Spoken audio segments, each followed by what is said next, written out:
What's up, fam? We're back for episode 3 of Mental Skills Monday. I really hope you're learning. By this point, we're 3 episodes in. Hope you're growing. I hope you're learning about how you can strengthen your mindset, why your mindset is even that important to your performance. So let's just keep going. Today we've got an episode on how to play well off the bench. Let's be honest, playing off the bench, it's an art. It is totally an art. I'll share a little bit about my experience, how I didn't play off the bench for a very long time, most of my career. But then all of a sudden I went through this transition where I did, and I had no idea how to do it, and it was really difficult. It jacks up your confidence. It makes you question a lot of things. You feel anger, all types of things about the position you're in. But let's just get straight to it. I got 3 things for you today about how to play off the bench. Let's do it.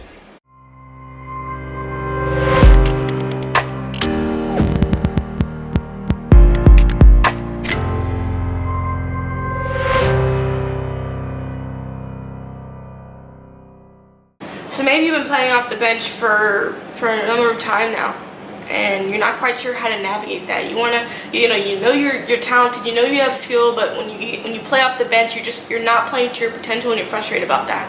Or maybe you haven't been playing off the bench, you've been starting, but you're going to be transitioning into a new season where with a new team or a new club team or freshman in college, and you know that might be something you have to navigate, and you're not sure how to do it. But this video is for you. All right, so we're going to have three things to talk about today. 3 challenges that are very common when playing off the bench, right? Playing off the bench is an art, right? It's something you have to really be intentional about, and you got to have strategies to help yourself physically and mentally to stay kind of in the moment and be able to perform to your potential. So 3 challenges and 3 skills, techniques I want to present to you to overcome those things. All right, so we're going to do straight and simple today. The first one is maintaining your energy. For me, as when I was playing, I always kind of started for most of my life, for most of my career, to be honest with you. But then I played on this one club team, and I was a new kid on the team, and I played off the bench for the first time ever. And I remember my coach would call my name, and he'd be like, all right, I need you to go up there and match her intensity, right? And I would be like, how? Like, I just warmed up for 15 minutes, I sat for 10 minutes, and now you want me to match her intensity? Like, I'm dead, right? My energy is low. And I didn't know how to make that switch. It was really hard for me. So energy, intensity might be something you're struggling with too. How do you maintain that, right? If you've warmed up and you've sat and now you got to be called up to play, how do you do that? Especially if you play in sports where, for football, for example, or soccer, where sitting for, you sit for a long period of time, or if you're not really playing that much, you sit for a longer period of time.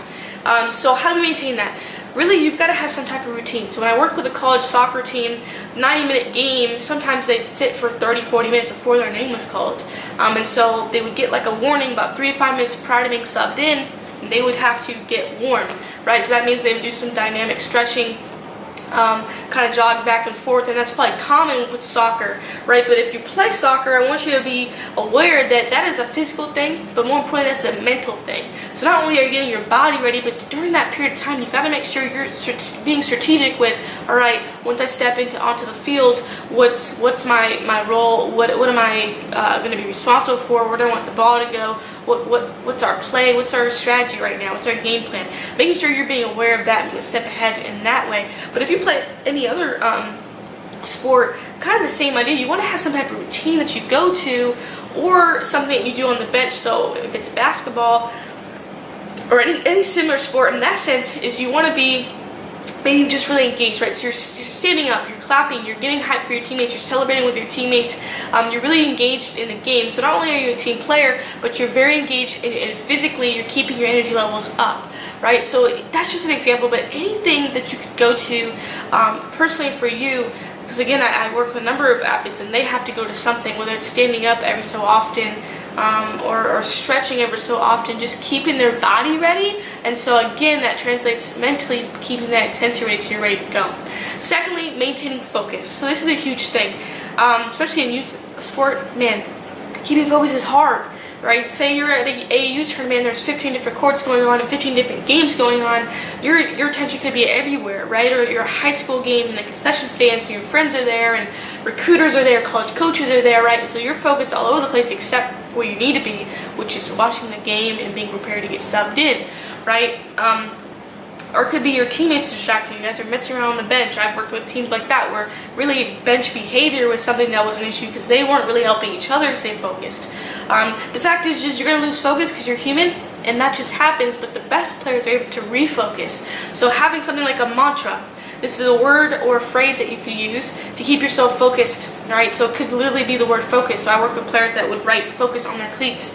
So when something would pull for their attention or get them distracted, they would recognize that, very important, recognize when you lose focus. Know what those things are, first off, so when it happens, you can go to that mantra, go to that word, and get yourself back. Or it could be a focal point. This is anything on the field, on the court, that is a fixed point, so it could be the top of the backboard, it could be the rim, it could be a line on the court, a line on the field, it could be something on you, a tape, it could be the tape around your wrist, it could be the tape on your tennis racket, anything physical that you can focus on, and that thing alone reminds you of what you need to do in that moment, which could be to refocus, which could be to get yourself back intensity-wise, energy-wise, get yourself excited, get your mindset back on what your goal is that day, whatever it might be, right? So these are things you want to think about and play with. Okay, what's really going to help me out? These are physical things that you could do, right, to get yourself back focused. Lastly, really important, knowing your role. So with playing off the bench, confidence is a huge thing, right? I'm playing off the bench, therefore I'm probably not as good as I think I am, or my coach doesn't believe in my talent. So, that affects how you view yourself. That doesn't have to be the case. Playing off the bench, really, if you know your role, that's really what's important, is knowing what your role is, knowing what your coach is expecting of you.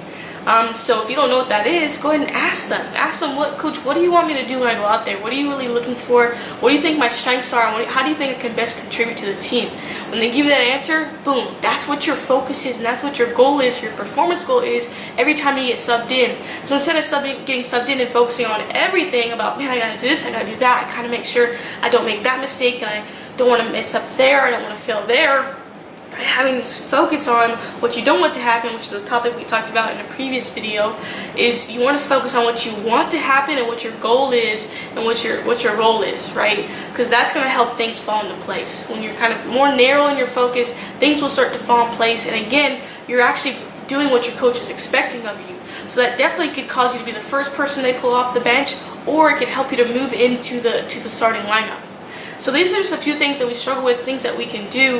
Frankly, guys, playing time is a really big topic, right? It could be related to how you perform at practice, how you are in the classroom, on the court, off the court, your attitude, your effort, your leadership skills, all types of things, right? How do you prepare for games? How do you show up to games? How do you interact with your teammates? I've been a coach. There's a number of things that we kind of consider when it comes to picking our starting lineup. So with that said, understand that your playing time is something that your coach determines. He or she determines how much you play, but you determine what you do at that time, and hopefully these techniques we talked about today is going to help you gain back that control and gain back that confidence, so you know exactly how to navigate that. If you're a coach, I want you to leave a comment. What do you expect out of your bench players? How can they make their way up into the lineup? What are some things that determine that? And if you agree with any of these techniques, or if you have techniques for your players that you share with them. Thanks for tuning in. See you next time.